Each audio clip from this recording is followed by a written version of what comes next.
Yemen's deposed strongman Ali Abdullah Saleh called Saturday for a popular revolt against his former rebel allies and said he was open to dialogue with a coalition of Persian Gulf states they have been battling for more than 2 years.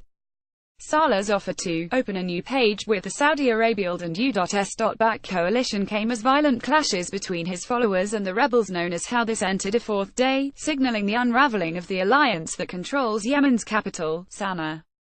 The coalition fighting on behalf of Yemen's internationally recognized government welcomed Saleh's overture, raising hopes that a resolution might be found to a civil war that has killed more than 10,000 people, displaced over 3 million and pushed the Arab world's poorest nation to the brink of famine. Saleh is a veteran of negotiations with all of the parties in Yemen, said John B.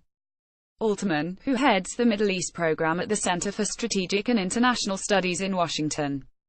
Having him working for resolution, and diminishing the Houthis' bargaining position, helps move this from a stalemate. But still, it will require a willingness to negotiate rather than an effort of one side to beat the other into submission.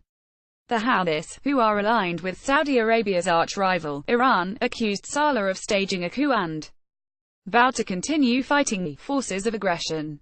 The rebels surged out of their northern strongholds in September 2014 and seized control of Sana'a with the help of rogue elements of the armed forces still loyal to Saleh. 6 months later, Saudi Arabia assembled a military coalition to restore power to Saleh's successor, President Abdurrabbu Mansur Hadi, who has set up a parallel government in Yemen's southern port city of Aden. Analysts said the coalition likely had a hand in the clashes that erupted in recent days in Sana'a. The Saudi coalition has been exploring ways to split Saleh from the Houthis for many months. Altman said. The International Committee of the Red Cross said dozens of people have been killed and hundreds injured in the fighting. Residents of the capital described heavy clashes Saturday in the southern residential district of Hadda, where a number of Saleh's relatives have homes, and around Houthi-held government institutions elsewhere in the city.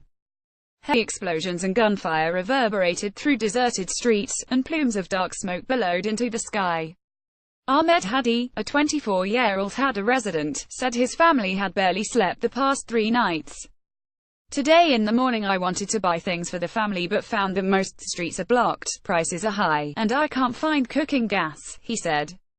The kids are afraid and crying most of the time. By nightfall, Saleh's supporters, who include members of the Republican Guard and tribal fighters, appeared to be in control of the southern parts of the capital and some outlying districts. But the Houthis were said to be regrouping and sending for reinforcements. As darkness enveloped the city, coalition warplanes roared overhead and unleashed their payloads on Houthi targets. Both sides have traded blame for the fighting, which reportedly began as a dispute over the use of a mosque named after Saleh, where the Houthis wanted to hold festivities Wednesday in honor of the Prophet Muhammad's birthday. In an interview broadcast Saturday on the Yemen Al-Yawm TV channel, Saleh urged residents and the security forces to rise against the Houthis, whom he blamed for a blockade that has caused critical shortages of food, medicine and fuel, and escalated a deadly cholera outbreak. I call on brothers in the neighboring countries to stop the aggression against Yemen and lift the blockade and open all sea and airports, he said. We will then open a new page with them, and will deal with them in a positive way. What happened in Yemen is enough, he added. Saleh, who was ousted in 2011 after more than 30 years in office, insisted he wasn't interested in making a comeback. But he said Yemen's parliament was ready for talks with the Saudi coalition. The coalition praised Saleh's move, which it said in a statement carried by the official Saudi press agency would dare Yemen from the evils of an Iranian terrorist and sectarian militia. Shortly after the interview was broadcast, Yemen Al-Yawm went off the air. An employee, who declined to have his name published for fear of retribution, said Houthis had raided the station. The Houthis leader, Abdelmalek Houthi, accused Saleh of inviting sedition, chaos, fighting, hatred, hostility, lies and hypocrisy. He urged Saleh to return to reason, saying the fighting in Sana'a will benefit only the coalition. The alliance between Saleh and the Houthis, who have little in common ideologically, had been fraught with suspicion from the start.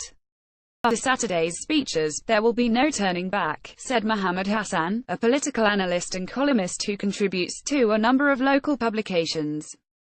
The temporary marriage between Saleh and the Houthi powers is moving to its end. Caption Special correspondent Ahmed reported from Sana and Times staff writer Zavis from Beirut. Alexandra.zavis@latimes.com Twitter @AlexZavis Updates 7:05 p.m. This story was updated with additional background and comments from Ali Abdullah Saleh, John B. Alterman and Ahmed Hadi. This article was originally published at 10:25 a.m.